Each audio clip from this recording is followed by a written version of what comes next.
If you give me 10 minutes, you'll never struggle with indecision again. I've built a portfolio of companies that do over $200 million of revenue annually and spend thousands of hours with other millionaires. And I've noticed that we make decisions in a similar fashion. Instead of being overwhelmed by choice, the 1% build systems that make making decisions effortless. So, here are the 5 millionaire strategies to make decisions that lead to focus and getting exactly what you want. Principle number 1 might be the hardest one to hear. You've got to decide from principles, not from how you feel. I recently fired an employee for having an affair and cheating on his wife, and it was the best decision I've ever made. The reason it was the best decision is because I made it off of principle. Now, so many people will say that you should never mix someone's personal life with their work life. There's this whole idea of work-life balance, and you can be this totally different person outside of work than you are inside of work.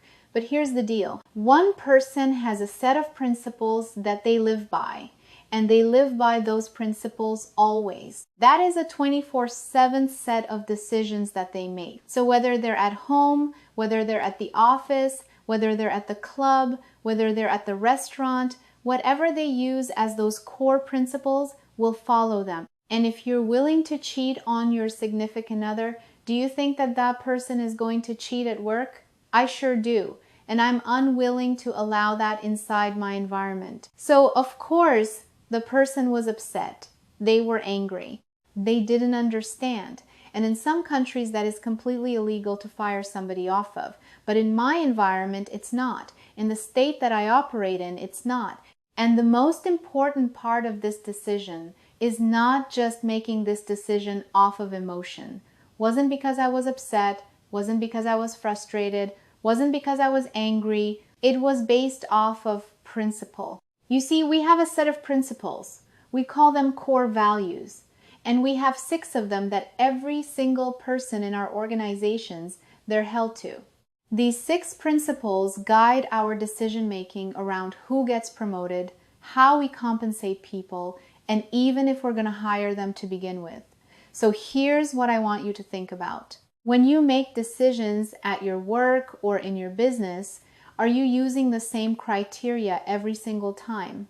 Or are you deciding based off of how you feel that day or how much you like that person? Because most people make decisions emotionally. They like someone, so they hire them. They're tired, so they say yes to something that they know they should have said no to.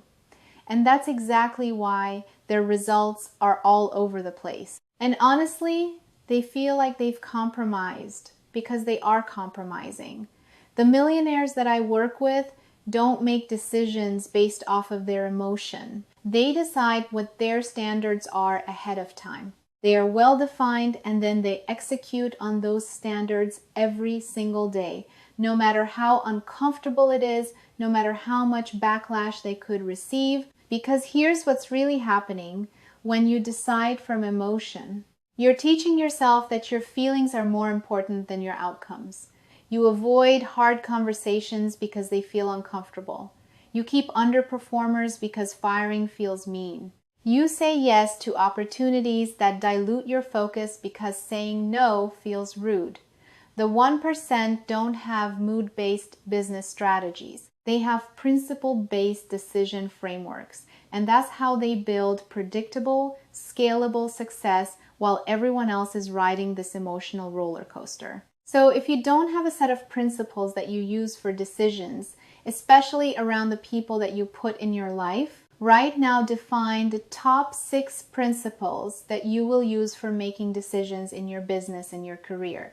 And these will be used as your filters. So for an example, one of mine is inspirational.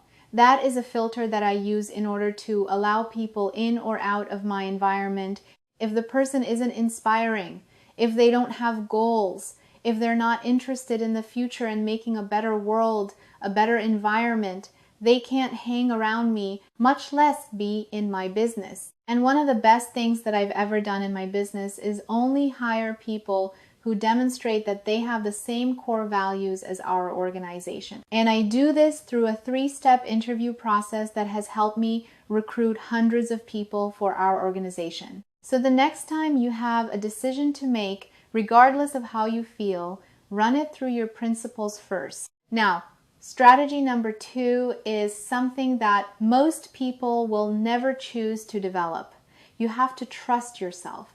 Your ability to look at any situation and figure out, do I feel certain about this or do I feel uncertain, is what allows you to ultimately be successful. Because if you are always uncertain about situations, you're always uncertain about the outcome, you just make random bets, gamble everything, aren't totally sure. Maybe it's this way, maybe it's that way. You're never going to know that you can create the success and the future that you want. So building a business, making a lot of money, having great relationships is a game of you knowing for yourself what you are creating and where you are going. And the more certain you are, the more willing you're going to be to place bigger bets. I like to use this analogy. If you knew for certain 100% chance that a stock was going to go up by 10x, how much would you invest in that stock? My guess is you would invest everything that you have because you knew for certain that it was going to go up 10x. But most people miss those opportunities because they think that they can never actually be certain about something. Oh, I don't know what this is going to do. Maybe it's going to do that, because they don't define that they need to have certainty. So even when they do come across a great thing and they feel like it could be a great thing, they put $100 on the thing that they feel certain about because they don't trust themselves to know that they can actually know something. This has been the biggest change in my life, which is understanding that I can learn anything that I choose to learn. I can actually know things and make the right decision based off of real information. I'm not an uncertain person any longer. I don't look to other people and guess and ask questions and figure out their opinions, because I realize that it's my responsibility to know. So if you aren't making the amount of money that you want to make, look at your field. I don't care if you work in finance, if you work in real estate, if you work in marketing or a health-related business. Look at your field and identify for yourself, what are you uncertain about? What do you not know? If you're in a dental business, what do you not know about the dental industry that would make you uncertain about expanding your dental business? If you're in social media, what do you not know about X or TikTok or YouTube that makes you uncertain about what strategies work? When you can start to identify the thing that you are doing and the part of it that you are uncertain about, you can get certain so that the thing that you are doing creates the vehicle for you to be successful. That brings us to principle number 3. Millionaires make fewer decisions on purpose. Jeff Bezos once said, "If I make 3 good decisions a day, that's enough." And then Warren Buffett went even further by saying he's good if he makes 3 good decisions a year. I took this mindset very seriously, and it completely changed everything for me. You see, when you start a business and you're growing it, what you think matters is you doing more, making more decisions, wearing more hats, learning more about all the different areas of the business until your revenue grows and you realize that making fewer better decisions is actually where your value is at as a leader. So today, I try to make 1 good decision for our business every week. 1 thing that is going to move the needle for our year, not 45 decisions by the time 10 rolls around. I also apply this with the decisions that I make every day regarding what I wear. I wear black, maybe a little bit of white every day, black pants, black jacket, maybe a touch of white with my top. And my food is ready for me in the morning, for lunch, and for dinner. Whatever I drink is already available to me. And I've automated all of the small decisions in my life because the more successful I become, the fewer decisions I'm making. This is intentional because I have to move out of daily operations and into strategy. And strategy isn't multiple decisions all in the same handful of minutes. To be honest with you, it's hard for me to make fewer decisions. And many successful people who have gone through starting a business to scaling a business experience and share the same thing. When you're small, it feels good to just jump in and be able to solve problems yourself because you know that you can add value. But what's really happening is you're servicing your ego because you think that you can do things better. And then you don't let your team make the right decisions in order for them to take on new responsibilities that allow you to focus on how to grow your business, how to grow your revenue. The 1% protect their capacity like it is their most valuable asset because it is. They batch, they delegate, they eliminate, they automate decisions wherever possible. So what's left? It's only the high leverage choices that actually create growth. So this week, audit your daily decisions like a surgeon. Write down every decision you make from the moment you wake up until noon. What to wear, what to eat, when to check your email or messages. And then ask yourself, which of these could I automate, delegate, or entirely eliminate? Next, number 4. Millionaires don't make perfect decisions.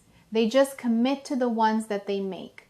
I still today feel the pressure of making a perfect decision, and this was recently highlighted to me when there was a proposal for me to relaunch my podcast and to do it in a new way. And many of my team members were excited about it. There was so much enthusiasm about this new direction that we're taking. And I realized that I had put off making this decision for 2 weeks, like, oh, let me think about it. I'm not sure.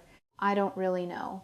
And I realized that it was wasting my team's time because they were continuing to research it, to invest time and energy looking at different ways we could relaunch, looking at different studio setups, guest positioning. And as soon as I realized that I was the one, because of my indecision, wasting everyone's time, I made an immediate decision.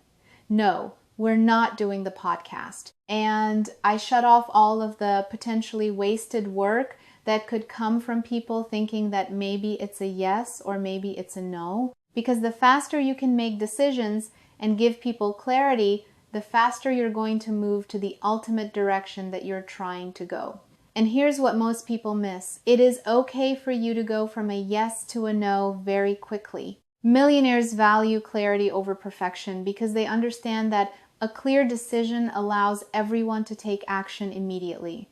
There's no gray area in a successful person's decisions. It's either a yes or no. And if new information comes that changes the equation, they can update that decision very quickly and communicate it clearly.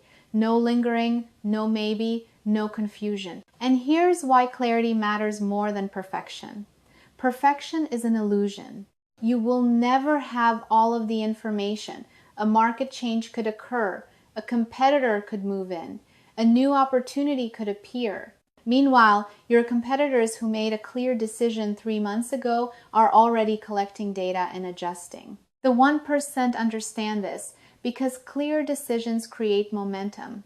Even if the decision changes later, at least you weren't stuck in limbo, burning resources while you figured it out. Clear decisions create momentum. Momentum creates results. Results create data. And data makes the next decision even clearer. So right now, identify one decision you've been sitting on. Whether it's a new hire, a partnership, maybe a career move. Give yourself the next 24 hours to gather any of the remaining information that you genuinely need and then make the decision. It's either a yes or no. Communicate it clearly to everyone it affects. No hedging, no we'll see. Just a clear, confident choice that will create momentum. Finally, strategy number 5. Millionaires optimize for the 1-0-year game. I once had a client who made a terrible decision and paid the price for it. He sold a product that honestly was not great, but he made a ton of money doing it. In the short term, sure, he appeared incredibly successful. He drove a nice car. He posted all the lifestyle content and he made it seem like he figured everything out. But here's what ultimately happened.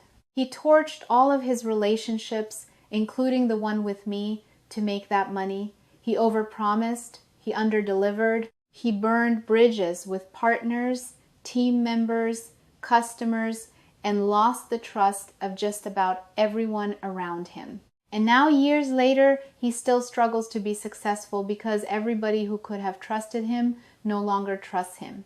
You see, most people decide based on what's easiest or most comfortable in the moment, but successful people decide on what compounds over time, even when it's uncomfortable, even when people don't understand it. They're really looking at a 1-0-year picture of how it's going to impact their reputation, impact what they're building, and ultimately impact where they're going. And here's what's really at stake. Every decision that you make is either a deposit into your long-term reputation or it's a withdrawal from it.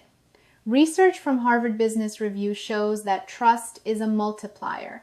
When a team trusts their leader, they're more productive, they're less stressed, and they reach goals faster. But Harvard research also points out that trust is asymmetric. It takes years of consistent reliability to build it, but it can be destroyed in a single afternoon. Every time you need to make a decision, ask yourself, if I make this choice, will I be proud of it in 10 years? Will it strengthen my reputation or will it damage it?